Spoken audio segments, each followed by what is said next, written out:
কবরের পাশে আসিয়া জিয়ারত করবে, এর উসিলায় আল্লাহ পাক রব্বুল আলামিন আমাদেরকে মাফ করতে পারেন কি পারেন না? অবশ্যই পারে। যাই হোক, আমরা যারা মসজিদে এসেছি আমরা খাস মন দিয়ে কবরবাসীদের জন্য দোয়া করব। কারণ দুনিয়ার জমিনে কোনো মানুষ যদি বিপদে পড়ে আরেকজনে গিয়ে সাহায্য করে, আরেকজনে গিয়ে বলে ভাই চিন্তা করিও না, তোমার পাশে আমি আছি। কিন্তু যারা কবরে শুয়ে আছে ওনারা যে কত বড় অসহায়, কত বড় বিপদে আপনি আমি জানি না। যারা চলে গেছে হে বলতে পারে, কারণ সাগরের মাছ জায়গায় গিয়ে যদি নৌকা ডুবে যায় আর আপনি সাঁতার জানেন না, আপনি যদি সাগরে পড়ে যান আপনার যতটুকু কষ্ট হবে তার চেয়ে বেশি কষ্ট হচ্ছে যারা কবরবাসী। সবার জন্য না, যারা বেঈমান এদের জন্য। যারা ইমানদার এরা তো কবরে রাখার সঙ্গে সঙ্গে এদেরকে নূরে বিছনা বিছাইয়া তাদেরকে ঘুম পাড়াইয়া দিব। কিয়ামতের আগ পর্যন্ত ওনারা কবরে ঘুমিয়ে থাকবে। কিয়ামতের দিন যখন ফেরেশতারা উঠাইবে, ফেরেশতাদেরকে ধমক দিবে, এই ফেরেশতা কি বল, আমি এই মাত্র ঘুমাইলাম, আমারে তুমি ঘুম থেকে উঠাইছো। ফেরেশতারা বলবে, হে আল্লাহর বান্দা, তুমি তো কত শত শত হাজার হাজার বছর ঘুমাইলা, তুমি এখন বলতেছো এখন ঘুমাইছো, কি তোমার সমস্যা কি? আরে না, আমি এখন খালি ঘুমাইলাম, তুমি আমার ঘুম থেকে উঠাইলাম, উঠাইছি, আজকে কিয়ামত হবে, ঘুম থেকে উঠে যাও। এইভাবে কবরে আলাদা ঘুমাইবো। আর যারা বেঈমান এদের অবস্থা কি হবে একমাত্র হে জানে, আর আল্লাহ জানে, আপনি আমি বলতে পারবো না। যাই হোক, আমরা সবাই চেষ্টা করবো ঈমান নিয়ে কবরে যাওয়া। আমরা ঈমান নিয়ে কবরে যাইতে চাই কি চাই না? যদি চাই তাহলে আপনারা এলাকায় এত বড় বড় বক্স পাগল আনিয়ে গান বাজনা বাজানো হয়, এটা না বাজালে তো তাদের আনন্দ হয় না। আমার বিশ্বাস মনে হয় গান বাজনা না বাজালে বিয়া হবে না। কেন হবে না? আল্লাহ রাসূলের জামানায় বিয়ে ছিল না, এই সময় কি গান বাজনা বাজাইছে? আল্লাহ রাসূলে বাজাইছে না, আমরা কেন বাজাইবো? তার মানে বোঝালে আমরা রাসূলের উম্মত না। রাসূলের নামাজ পড়ে গেছে, আমরা নামাজ পড়ি নি। হ্যাঁ, রাসূলের রোজা রেখেছে, আমরা রোজা রাখি নি। রাসূলের যেগুলা কাজ করে না এগুলা কাজ আমরা করতেছি। তার মানে কি বোঝা যায়? আমরা নবীর উম্মত হতে পারি না। আমরা হয়ে গেছি ইসরায়েলের দল, ফিলিস্তিনের দল। যে ফিলিস্তিনি এখন মুসলমানদের উপর হত্যা করতেছে, এখনো মুসলমানদের 1 লক্ষের উপর মুসলমানদেরকে হত্যা করেছে। কেন করেছে? এরা পূর্বযুগী মুসলমানদেরকে হত্যা করেছিল। এই ইসরায়েলের দল এখন হত্যা করবে, এটা অবশ্যই হত্যা করবে। যে ইসরায়েলের দল নবীদেরকে পর্যন্ত হত্যা করেছে, তাহলে এরা নবীদেরকে হত্যা করেছে, আপনি আমাদেরকে হত্যা করতে তাদের কোনো হাত কাঁপবে না। আপনি আমাদেরকে অবশ্যই হত্যা করবে। হত্যা করার কারণটা কি? মসজিদুল আকসা এদের দখলে নিত, কারণ নিতে পারবে না। কিয়ামত পর্যন্ত যে মসজিদের মালিক নিজে নবী মসজিদে নামাজ পড়ে গেছে, এই মসজিদের মালিক কোনো ইহুদি হতে পারে? ইহুদিরা বলে কি এই মসজিদ আমরা হক পাই। কেন বলে?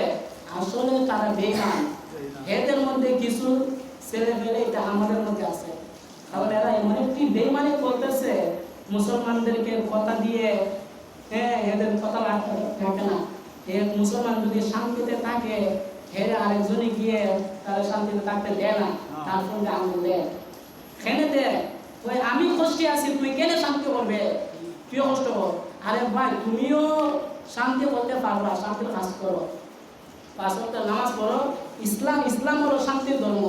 তোমার কাছে তো ইসলাম নাই, তাহলে তুমি কষ্ট করবা না? করবানি? যার মধ্যে ইসলাম আছে এর মধ্যে শান্তি আছে, যার মধ্যে ইসলাম নাই তার মধ্যে শান্তি নাই। আমি জানি আমার কথায় আপনাদের কষ্ট হতে পারে, কিন্তু কষ্ট হোক, সমস্যা নাই, হক কথা বলতে হবে। আল-হাক্কু মুররুন, সত্য তিতা। হক কথা মানুষের কাছে তিতা লাগে, কারণ হক কথা বলতে হবে। যাই হোক, আমরা এখনো যারা এদিক সেদিক ঘোরাফেরা করি, আমরা চেষ্টা করব মসজিদে আসার জন্য। শুধু তাই নয়, মানুষের মধ্যে কয়েকটা গ্রুপ নামাজি আছে। এক গ্রুপ হইল সামাজিক নামাজি, আর এক গ্রুপ হইল বিচারের নামাজি। এর মধ্যে সামাজিক নামাজি গ্রুপ হল যে ব্যক্তি জুমার দিন মসজিদে আসে, 5 ওয়াক্ত নাই, 1 সপ্তাহ নাই, শুধু শুক্রবারে আসে। কেন আসে? মানুষের যদি মন্দ বলে, আরে ভাই তুমি চিন্তা করতেছো শুক্রবারে না গেলে মানুষ আমাকে মন্দ বলবে, তুমি তো বাকি 1 সপ্তাহ নামাজ পড়ো নাই, এটা কি তোমাকে মন্দ বলে না? অবশ্যই মন্দ বলতেছে, কারণ তুমি জানো না যে আল্লাহ পাক রব্বুল আলামিন বলেছে, নবীজিকে বলছে, ও বন্ধু, তোমাকে আমি দুনিয়ার জমিনে প্রেরণ করেছি আমার বান্দাদেরকে তুমি কোরআন তেলাওয়াত শোনাইবা, বান্দাদেরকে হক কথা বলবা, বান্দাদেরকে পবিত্রতা শিখাইবা, বান্দাদেরকে নামাজ শিখাইবা। নবীজি আপনি আমাদেরকে শিখাই গেছেন না? অবশ্যই শিখাই গেছে, কিন্তু আমরা তো এইগুলা শিক্ষাও আমরা বলি পারি না। কেন পারবেন না? আপনার মসজিদের ইমাম আছে, ইমামে নিশ্চয় পারে। যে আপনি যদি না পারেন ইমামের কাছে আসবে, হুজুর আমি এটা জানি না, এটা জানি না। অবশ্যই জানানোর দায়িত্ব আমাদের, কারণ আমাদের পূর্বে জানিয়ে গেছেন আমাদের নবী, সাহাবীরা জানিয়ে গেছে, সাহাবীদেরকে জানিয়ে গেছে কে? নবী। নবী থেকে এইগুলা কথা জানানো যায়, কারণ আমরা তো জানাতে হবে। কার কাছে আমরা বলবো? যার কাছে বলি হে আরো উল্টা আমাদেরকে বোঝায় যায়, তাহলে তুমি এই দিনের বেলা তুমি কি জানো? একটা হাদিস বললা, বলে এইগুলা তো জীবনে শুনি নাই। ভাই তুমি কেমনে শুনবা? তুমি তো হাদিস পড়ো নাই, পড়লে না শুনতা। যারা হাদিস পড়ে, যারা কোরআন তেলাওয়াত করে, হ্যাঁ, যারা আলেম ওলামা, এদের সাথে তুমি যদি চলতা অবশ্যই এগুলা হাদিস তুমি শুনতা। এখন বলতেছ আমরা তো জীবনে শুনি না, এটা নতুন ভাই বলছে। আসলে এটা নতুন না, এটা আল্লাহ রাসূলের হাদিস। কিন্তু আমরা এখনো যারা নামাজ পড়ি না, আপনারা হাতে পায়ে ধরে বলি আপনারা নামাজ পড়বেন। আর আপনারা এলাকার দায়িত্ব হলো আপনাদের কাছে। আপনারা যদি 4-5 জন মিলে বলেন এই গ্রামে যত বিয়া শাদী হবে গান বাজনা বাজানো যাবে না, তাহলে 5 জন যদি এক কথা থাকেন, এমন কাহারও কোনো শক্তি নাই এই গ্রাম গান বাজাইতো। শক্তি আসেনি? না, নাই না। কারণ শক্তি কার কাছ থেকে পায়? আপনাদের কাছ থেকে, আপনাদের ছেলেরা পায়। আপনার ছেলে একটা বক্স আনছে, আনিয়া জমিন কাঁপাইতেছে গান বাজাইয়া। আল্লাহ হয় ঠান্ডা চিন্তা করিস, তুই জমিন কাঁপাইতেছ, খবর হওয়ার পর তোরে আমি কাঁপাইব। চিন্তা করিস না, তোরে আমি কাঁপাইব। যেভাবে তুই গান বাজাইয়া জমিনে কাঁপাইতেছ, এইভাবে তুইও একদিন কাঁপবে। আবার আল্লাহ আরেক জায়গায় বলেছে, বান্দা তোমরা মুয়াজ্জিনের কানের ভিতরে আঙ্গুল ঢুকাইয়ে আঙ্গুল ঢুকাইয়ে আযান দে, ডাকে তোমরা নামাজের দিকে এসো, কল্যাণের দিকে এসো। তোমরা যে আঙ্গুল মুয়াজ্জিনের কানের ভিতরে ঢুকায়, এই আঙ্গুল দিয়ে তোমরা দোকানে ক্যারাম বোর্ড খেলো। ক্যারাম বোর্ডের মধ্যে আঙ্গুল দিয়ে তোমরা অ্যাঙ্গেল মারো, কিন্তু চিন্তা করো না সময় আছে। তোমাদের তো খবর আমি আল্লাহ সিঙ্গেল ফিরাই, কারণ যে আঙ্গুল দিয়ে তোমরা অ্যাঙ্গেল মারো তোমাদের খবর ফিটানো হবে সিঙ্গেল। কারণ আজানে ডাকতে, মুয়াজ্জিনে ডাকতেছে তুমি নামাজের দিকে আসো, আপনি আসেন নাই, আপনি ক্যারাম বোর্ডের মধ্যে অ্যাঙ্গেল মারতেছেন। এটাও আমি আল্লাহর কাছে আছে, কিন্তু আমি আল্লাহ ছাড় দিব না কখনো। যারা পরিমাণ হিসাব দিব, কে কি করতেছে যারা পরিমাণ হিসাব আমি আল্লাহ উঠাইব। যাই হোক, আমি একখানা আয়াত মুবারক তেলাওয়াত করব। এই আয়াতের নির্মিত কিছু কথা বলবো, যদি ভুল ত্রুটি হয় আপনারা ক্ষমা করে। আউযু বিল্লাহি মিনাশ শাইতানির রাজীম। বিসমিল্লাহির রাহমানির রাহিম। কামা আরসালনা ফীকুম রাসূলাম মিনকুম ইয়াতলু আলাইকুম আয়াতিনা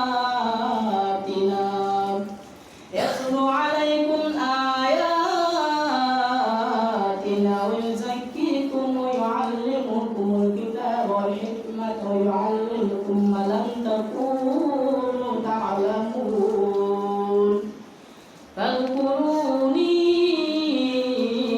أذكركم واشكروا لي ولا تكفرون। আমার আল্লাহ পাক রব্বুল আলামিন কুরআনে বলেছেন, আমার আল্লাহ ডাক দিয়া কয় নবী, ও মায়ার নবী গো, তোমাকে আমি আল্লাহ এত যত্ন করে বানাইছি, এত মায়া করে বানাইছি। কুনতু কানজান মুখবিয়াত, যখন কেউ ছিল না তখন ছিলাম আমি আল্লাহ। আমি আল্লাহর একা থাকতে কখনো ভালো লাগে নাই, আমি আল্লাহর একা একা ভালো লাগে নাই। আমি আল্লাহ আমার নিজের নূর মুবারক দিয়া বন্ধু তোমাকে আমি বানাইছি, এমন মায়া কইরা বানাইছি। ওই নবী আজকে তোমাকে আমি এমন একটি জায়গা প্রেরণ করতেছি, যে জায়গাটা হলো দুনিয়ার জমিন। আওয়াজ দিয়ে বলেন আল্লাহু আকবার। দুনিয়ার জমিনে আমার নবীকে পাঠানোর কারণটা কি? এর মাত্র একমাত্র কারণ, আমার আল্লাহ আমার নবীকে বলে দিয়েছেন, বন্ধু কামা আরসালনা ফীকুম রাসূলাম মিনকুম ইয়াতলু আলাইকুম আয়াতিনা ওয়া ইউযাক্কিকুম ওয়া ইউআল্লিমুকুমুল কিতাবা ওয়াল হিকমা। আমার আল্লাহ ডাক দেয়া কয়, বন্ধু আমি আল্লাহ তুমি নবীর দুনিয়ার জমিনে পাঠাইছি আমার বান্দাদেরকে হিকমত শেখানোর জন্য, আমার বান্দাদেরকে পবিত্রতা শেখানোর জন্য, আমার বান্দাদেরকে কোরআন তেলাওয়াত শেখানোর জন্য, আমার বান্দাদেরকে কিতাব শেখানোর জন্য। এখন আল্লাহ নবীকে বলেছেন, বন্ধু আমি তোমাকে এইগুলা কাজ করানোর জন্য পাঠাইছি, কিন্তু তুমি এইগুলা কাজ করবা। আল্লাহ আবার বলেছেন, ও বন্ধু আমাকে দুনিয়ার জমিনে পাঠাইছে এই কারণে আমার যেই বান্দা জানে না ওই বান্দাকে জানাইয়া দিবা, যেই বান্দা শিখতে পারে না ওই বান্দাকে শিখাইয়া দিবা, যে বান্দা বুঝে না ওই বান্দাকে তুমি বুঝাইয়া দিবা। কেন না বন্ধু, বান্দা আমার উম্মত তোমার, কারণ তুমি নবী যদি উম্মতের জন্য শাফায়াত না করো আমি আল্লাহ ওই বান্দারে জান্নাতে কখনো দিব না। আমার আল্লাহ ডাক দেয়া কয়, বন্ধু জান্নাত বানাইছি আমি আল্লাহ, কিন্তু জান্নাতের মালিক বানায়া দিয়েছি তোমাকে। আমার নবী পাক সাল্লাল্লাহু আলাইহি সাল্লাম সাহাবীদেরকে বলতেছে, এ সাহাবীরা রে, আমার আল্লাহ তো জান্নাত বানাইছে, আমি নবীর জান্নাতের মালিক বানায়া দিয়েছে। আমি নবী কত ভাগ্যবান, আমি নবী কত ভাগ্যবান। এবার সাহাবীরা ডাক দিয়ে কয়, ইয়া রাসূলুল্লাহ, নবীজি ও মায়ার নবী গো, আপনি কি বলতে চাচ্ছেন? আমার নবী ডাক দিয়ে কয়, সাহাবীরা রে, ও সাহাবীরা, আল্লাহ তো জান্নাত বানাইছে, বানায়া মালিক বানাইছে আমি নবী। আমি নবী ঘোষণা দিয়ে যাই, যে ব্যক্তির ঘরে 3টা কন্যা সন্তান আছে ওই ব্যক্তি যদি 3টা কাজ করে যাইতে পারে ওই ব্যক্তিও 3টা জান্নাতের মালিক হয়ে যাইব। আওয়াজ দিয়া বলেন আল্লাহু আকবার। এখন আপনি আমি যারা কন্যা সন্তানের বাবা হয়েছি আমরা জান্নাতের মালিক হতে চাই কি চাই না? এবার কি করলে জান্নাতের মালিক হব? আমরা যদি সুদ খাই ঘুষ খাই আমরা জান্নাতের মালিক হবনি। আমরা যদি চুগলখড়ি করি আমরা কখনো জান্নাতের মালিক হবনি, কখনো হব না। মানুষের হক মারলে জান্নাতে যাওয়া যায় না, মানুষের হক মাইরা খাইলে জান্নাতের মালিক হওয়া যায় না। কিন্তু আমার নবী বলে গেছেন, সাহাবীরা রে, আমার বান্দাদের মধ্যে ওরা তো জান্নাতের মালিক হবে। সাহাবীরা বলে, নবী নবী গো, ওরা কিভাবে জান্নাতের মালিক হবে? কারণ আল্লাহ তো আপনি নবীকে জান্নাতের মালিক বানায়া দিয়েছেন, এবার আপনি বলতেছেন আপনার উম্মত জান্নাতের মালিক হবে। কোন কাজ করলে জান্নাতের মালিক হবে? আমার নবী বলতেছেন, সাহাবীরা ও সাহাবীরা রে, আমার উম্মতের মধ্যে ওই লোকটা জান্নাতের মালিক হবে যেই লোকের 3টা মেয়ে সন্তান আছে। ওই লোকে যদি 3টা মেয়েকে 3টা হক্কানি আলেমের কাছে বিয়ে দিতে পারে ওই লোকটাই নিজের হাতে জান্নাত কিনে নিল। বলেন না সুবহানাল্লাহ। যেই ব্যক্তির একটা কন্যা সন্তান আছে ওই ব্যক্তি একটা জান্নাতের মালিক। কিভাবে মালিক হবে? ওই কন্যা সন্তানকে তুমি সুশিক্ষায় শিক্ষিত করতে হবে, ওই কন্যা সন্তানকে তুমি পর্দা করা শেখাতে হবে, কন্যা সন্তানকে তুমি নামাজ শিক্ষা দিতে হবে, কন্যা সন্তানকে তুমি দ্বীন ইসলাম শিক্ষা দেওয়া লাগবে। আর ভালো একজন আলেম জামাই দেখে তুমি বিয়ে দিবা। এইগুলা কাজ করতে পারলে বন্ধু তুমিও জান্নাতের মালিক হয়ে যাইবা। এখন আমরা জান্নাতের মালিক হতে চাই কি চাই না? আমরা কি করে জান্নাতের মালিক হব? সমাজে এমন এমন কন্যা আছে রে, এমন জামা ওনারা ব্যবহার করে, যেই জামা ব্যবহার করলে আফ্রিকার জঙ্গল পর্যন্ত দেখা যায়, ওই জামাগুলা ওনারা ব্যবহার করে। এই জামা যদি কন্যা সন্তানরা ব্যবহার করে, ওনারা জাহান্নামী ছাড়া আর কিছু হতে পারে না। আমার নবী বলে, সাহাবীরা রে, একটা মেয়ে সন্তানে 4টা পুরুষকে জাহান্নামে নিতে পারবে। সাহাবীরা চোখের পানি ছেড়ে দিয়ে বলে, নবী আগে বলছেন জান্নাতের মালিক হবে মেয়ে সন্তানের বাপ, এখন বলতেছেন একটা মেয়ে 4টা পুরুষকে জাহান্নামে নিয়ে যাবে, এটা কি করে সম্ভব? আমার নবী বলতেছেন, সাহাবীরা রে, ওই মেয়ে কি করে 4টা পুরুষকে জাহান্নামে নিয়ে যাবে তোমরা জানো নি? সাহাবীরা বলে, নবী নবী গো, আপনি বলেন, আমরা অবশ্যই বুঝতে পারবো। আমার নবী ডাক দিয়া কয়, সাহাবীরা, যেদিন আল্লাহ হাসরের মাঠ সাজাইব, ওই দিন ওই মেয়ে সন্তানের বিচার করে বলবো, এ সুমাইয়া বেগম, আপনি তো জাহান্নামী, আপনি তো জাহান্নামী হয়ে গেছো, আপনি জাহান্নামে চলে যাও। এবার সুমাইয়া ডাক দিয়া বলবে, আল্লাহ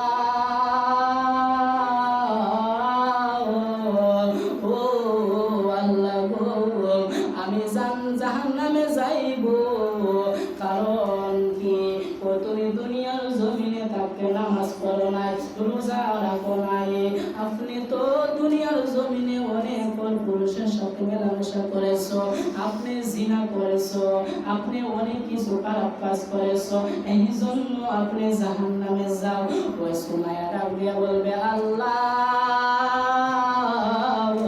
ও আল্লাহ, যদি আমাকে জাহান্নামে দিতে চাও, আমার বাবার উপর আমার 1 নাম্বার মামলা। ও তোমার বাবা কি করেছে? ওই মাবুদ, বাবা যদি আমাকে নামাজের কথা বলতো, আমাকে নামাজ শিক্ষা দিত, আমাকে পড়ার কথা বলতো, আমাকে রোজার শিক্ষা দিত, আমাকে মা ফাতেমা আয়েশা সিদ্দিকা রাদিয়াল্লাহু তাআলা আনহার মতো চলার কথা বলতো, অবশ্যই আমি এইভাবে চলতাম। কিন্তু আমার বাবা বলে নাই, আমার বাবা আমাকে কথা বলে নাই, কিন্তু আমার জন্য আমার আব্বা অনেক কষ্ট করেছে। আজকে আমি 1 নাম্বার আব্বার উপর মামলা করলাম। এবার আল্লাহ ডাক দিয়া বলবে, এই সুমাইয়ার আব্বা তুমি কোথায়? এই জায়গায় আসবো, আসার পর বলবে, যাও, আপনিও জাহান্নামী। ওই ব্যক্তি বলবে, আল্লাহ আপনি না বিচারের সময় বলছো আমি জান্নাতি, এখন আবার বলতেছো আমি জাহান্নামী, তার কারণটা কি? ওই আপনার মেয়ে আপনার উপর মামলা করেছে, আপনি অবশ্যই জাহান্নামে যাইবা। ওই আমার মেয়ে কি মামলা করলো? ওই আমি তো আমার মেয়ের জন্য দুনিয়ার জমিনে কত কিছু করলাম, আমার মেয়ের সুখের জন্য আমি রাতের পর রাত, দিনের পর দিন মাথার গাম পায়ে ফালাইয়া ব্যবসা বাণিজ্য করেছি, আমার মেয়েকে কত আনন্দ দিয়েছি, আজকে ওই মেয়ের কারণে কেন জাহান্নামে যাইব? আল্লাহ বলবে, বান্দা তোমার মেয়ে তোমার বিরুদ্ধে মামলা করেছে, তুমি না তোমার মেয়েকে নামাজের কথা বলো নাই, রোজার কথা বলো নাই, ফরদার কথা বলো নাই, এই জন্য মামলা করেছে, তুমিও জাহান্নামে যাইবা। বাবা চোখের পানি ছেড়ে দিয়ে বলবে, মা তোর জন্য কি না করলাম, আর কিছু করতে পারবো না, এখন শেষ পর্যন্ত আমাকেও জাহান্নামী বানাইলেন। এবার মেয়েকে বলবে, যাও তুমি জাহান্নামে যাও। এই মেয়ে ডাক দিয়া বলবে, আল্লাহ আরেকজনের উপর মামলা আছে। কই আরেকজন আবার কে? কই আরেকজন হলো আমার বড় ভাই। আমার বড় ভাই যদি আমাকে নামাজের কথা, রোজার কথা, হজের কথা বলতো, অবশ্যই অবশ্যই অবশ্যই আমি এইগুলা কাজ করতাম, আজকে আমি জাহান্নামে হতাম না। এবার আল্লাহ ওই সন্তানকে বলবো, যাও তুমিও জাহান্নামে যাও। এবার ওই মেয়ে ডাক দিয়া বলবে, আল্লাহ আরেকজনের উপর মামলা আছে। কই আরেকজনকে? কই আরেকজন হলো আমার স্বামী। আমার স্বামী আমাকে জীবনও নামাজের কথা বলে নাই, আমার স্বামী আমাকে কখনো রোজা রাখার কথা বলে নাই, আমার স্বামী আমাকে কখনো পর্দা করার কথা বলে নাই, আমার স্বামীর উপর মামলা করলাম, এই কথা স্বামীও জাহান্নামে। এবার আল্লাহ বলবে আর কার উপর তোমার মামলা? বলবে মাবুদ আরেকজনের উপর মামলা, যিনি আমার বড় সন্তান, যে সন্তান আমার জন্য অনেক কিছু করেছে, আমার সুখের জন্য অনেক কিছু করেছে। ও মাবুদ এই সন্তানের উপর মামলা। আল্লাহ বলবো সন্তানের উপর আবার কি মামলা? কয় মাবুদ আমার সন্তান লেখাপড়া শিখে অনেক উচ্চ শিক্ষা শিক্ষিত হয়েছে, কিন্তু আমার সন্তান অন্য মানুষদেরকে বুঝাইছে, অন্য মানুষদেরকে নামাজের কথা বলছে, কিন্তু তার ঘরে তার আপন মা নামাজ পড়ে নাই, এই জন্য আমি আমার সন্তানের উপর মামলা করলাম, আমার সন্তানও জাহান্নামী হয়ে যাইব। এবার আল্লাহ বলবে বান্দা তুমি দুনিয়ার জমিনে তো একজন আলেম ছিলা, একজন মুফতি ছিলা, আজকে তোমার মায়ের মামলার কারণে তুমি জাহান্নামী হয়ে গেছো। এবার সন্তান বলবে মাবুদ ও আমার আল্লাহ আমি কেন জাহান্নামে যাইব? আমার মা নামাজ পড়ে